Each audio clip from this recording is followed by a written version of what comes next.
Shalom, good evening. This is TV7 Israel News broadcast to you from Jerusalem. And in today's top stories, Israeli officials confirm that a ceasefire with Hezbollah in Lebanon may be implemented in the next 12 to 24 hours.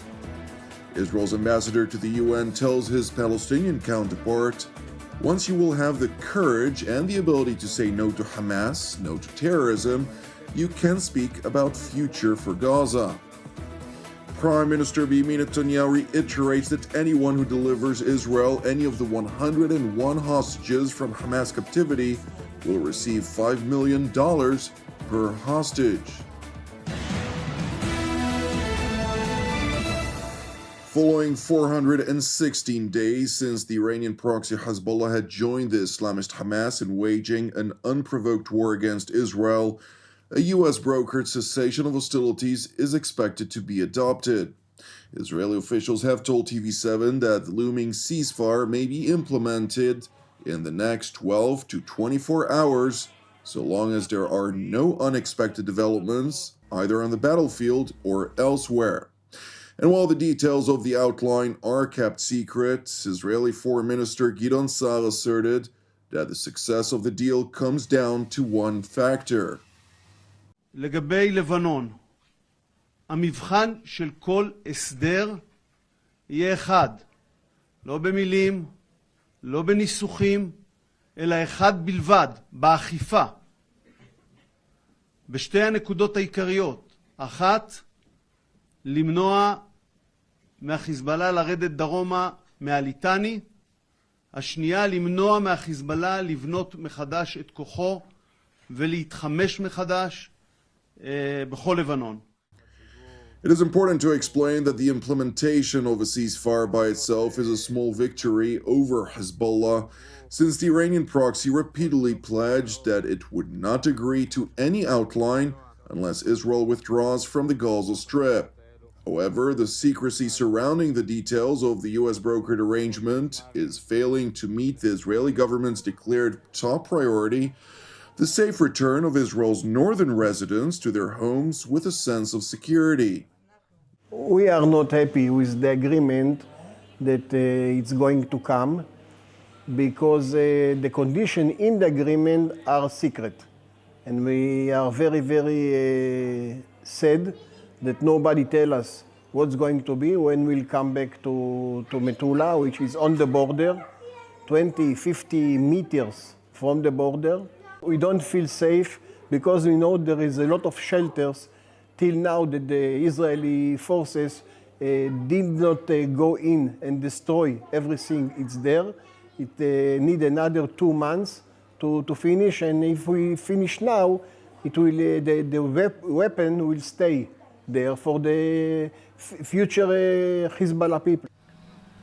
With over 61,000 displaced Israelis who've been asked to leave their homes by the government on October 8th of 2023, and another 30 to 40,000 civilians who had left their homes on their own volition due to unbearable living conditions of daily rocket fire by the Iranian proxy Hezbollah toward multiple communities adjacent to the border with Lebanon, time will tell whether they will agree to the return to their homes, knowing that hostilities may yet again erupt irrespective of strategic considerations to cease fire. Turning to the United Nations, where Israeli Ambassador Dani Danon revealed that the looming arrangement is expected to be implemented in stages. So first, I expect that you will have stages.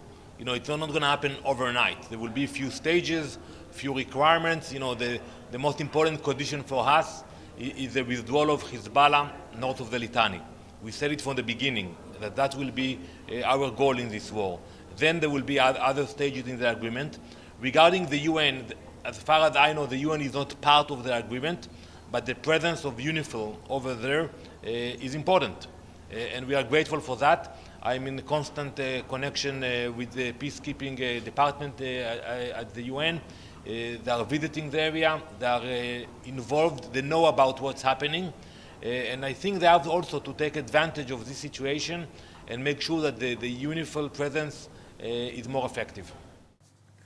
Ambassador Dannon's remarks were made ahead of a UN Security Council meeting on the Middle East, which focused primarily on the situation vis-à-vis the Gaza Strip, including the dire humanitarian conditions there, which the Islamist Hamas is solely responsible for, to include its repeated lootings of aid convoys alongside the deliberate targeting of Palestinian civilians who seek to secure provisions for their own families.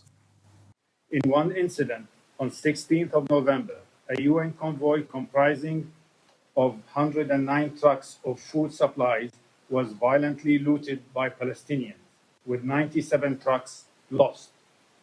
On 18th of November, over 20 people were reportedly killed by armed Palestinians in an operation said to be led by the Gaza Ministry of Interior to target looters of humanitarian aid. During the Security Council's roundtable deliberations, respective political narratives obscured the true reality on the ground, with the Palestinian observer lashing out at the Israeli ambassador, proclaiming that the Palestinian people would never surrender in their fight against Israel. Surrender is not an option. Keep dreaming. Surrender will never be an option. Freedom will not be surrendering. The Palestinian people will not surrender. We will continue our struggle for freedom and to put an end to this illegal occupation, as the International Court of Justice has articulated. It is important to stress that the Palestinian Authority, which is controlled by the Fatah faction, regards the Islamist Hamas an enemy, since the latter perpetrated a violent coup in the Gaza Strip, which resulted in deep-rooted blood feuds between separate clans and families. And while Fatah, headed by the so-called Palestinian president Mahmoud Abbas, sought to reconcile with Hamas on multiple occasions, the last time a Palestinian prime minister visited the Gaza Strip, namely Rami Hamdallah on March 13th of 2018, his convoy was targeted by a roadside bomb in what Fatah officials labeled a failed assassination attempt by Hamas. Nevertheless, despite the deep-rooted animosity between Hamas and Fatah, since the Islamist terror group perpetrated the October 7th atrocities against Israelis that prompted the year-long war versus Hamas in the Gaza Strip, Fatah has repeatedly exploited the hostilities for its own interest-driven benefits, essentially adopting Hamas's narrative vis-à-vis the Gaza Strip. Once you will have the courage and the ability to say no to Hamas, no to terrorism, you can speak about future for Gaza, you can speak about future of the Palestinians. That's what I'm saying. I'm not taking your position, but I'm telling you that if you want to move forward, you have to say no to Hamas and yes for cooperation.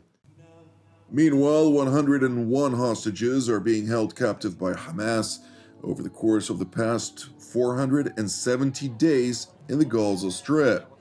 And while the Islamist terror group has voiced unwillingness to release the hostages unless Israel succumbs to its delusional demands of accepting defeat, Hamas is also using the hostages to conduct its own psychological warfare, deliberately committing crimes against humanity. אתמול פרסם ארגון הטרור חמאס תיעוד שבו נראית לכאורה גופתה של אחת מהחטופות שלנו. אנחנו בודקים את המידע, בשלב זה לא ניתן לאמת אותו. אנחנו בקשר עם המשפחה, והודעה מתאימה יצאה גם לכלל המשפחות. ליבנו איתם.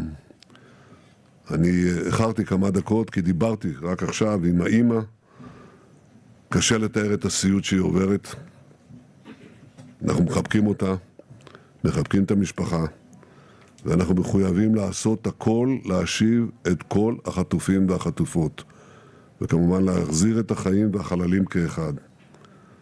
אנחנו פועלים למען המטרה הקדושה הזאת כל הזמן, גם אתמול, גם היום, ואנחנו מנסים למצות כל הזדמנות, כל סדק, כל פתח, ולא ארחיב בעניין.